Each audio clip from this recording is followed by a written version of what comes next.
A compacted acid hardpan at a subsoil depth of 30 to 40 centimetres is one of the last big hurdles to increasing crop production on Andrew and Rod Messina's Mullewa property.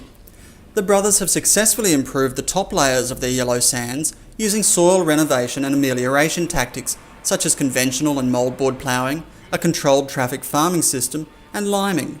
Now they are turning their attention further underground. We want to get a deeper ripper that'll dig anywhere from 600 to 800 mil deep, and that'll basically shatter that hard pan across the machine and allow that, again, more mineralisation of the lime to get through that zone, and also obviously root growth down there, because the pits we have dug, we have seen majority of the root growth is in the top 300 mil, and then you've still got wheat plants getting down to 1.2 to 1.5 metres, but it's not the bulk of them, and that's where the moisture historically is lying because it's never accessed.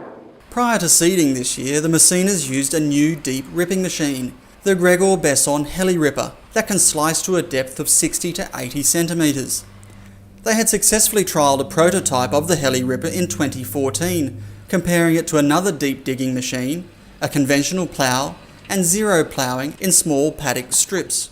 And the yield data came from that back was basically the nil was at 2 tonne, wheat was 2 tonne, and the conventional deep ripper at 300 mil was around 2.3 to 2.4 tonne, and then where the deep digger went to 600 mil, it was basically 2.7 tonne.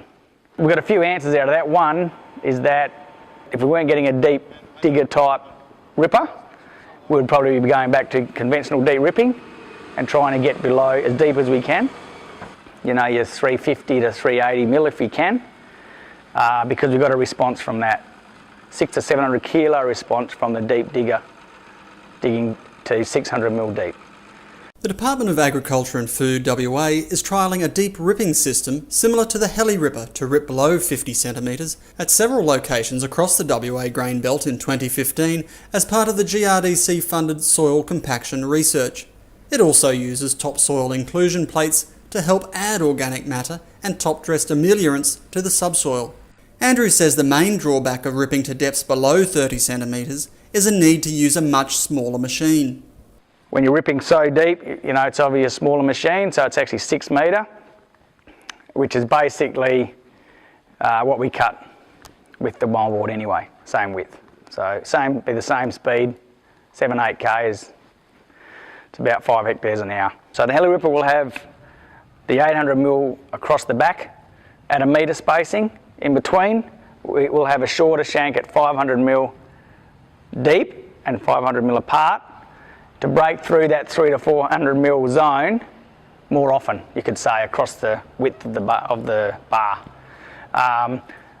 As well as that, doing that, we believe it's either, and we don't know, it's either going to make it easier to pull the deep tines through deeper, or it's just going to do a better job across the profile. We really don't know. It's prototypes. Andrew says using deeper ripping with mouldboard ploughing, in conjunction with controlled traffic systems and new technologies such as soil water probes and the yield profit decision-making tool, can really start to lift the productivity of whole cropping systems. There's still some non-wetting zones here, but in theory we're controlled traffic, so this next year's crop's going to be sown alongside this one in the wet zone, and where all your nutrition ends up being over time, now that we've sort of restarted the paddock again. So we're not overly concerned if there's a bit of non-wetting on the inter-row. Over time, as it gets wetter during the season, that'll wet up, and then whatever nutrients are in this area here will get accessed. But it's more about establishing the crop early on, getting it away. Through the yield profit system, have categorised this soil, and we can relate the moisture probes information with the yield profit site information and get a very accurate yield prediction for this crop as the season's growing and as the rainfall is falling.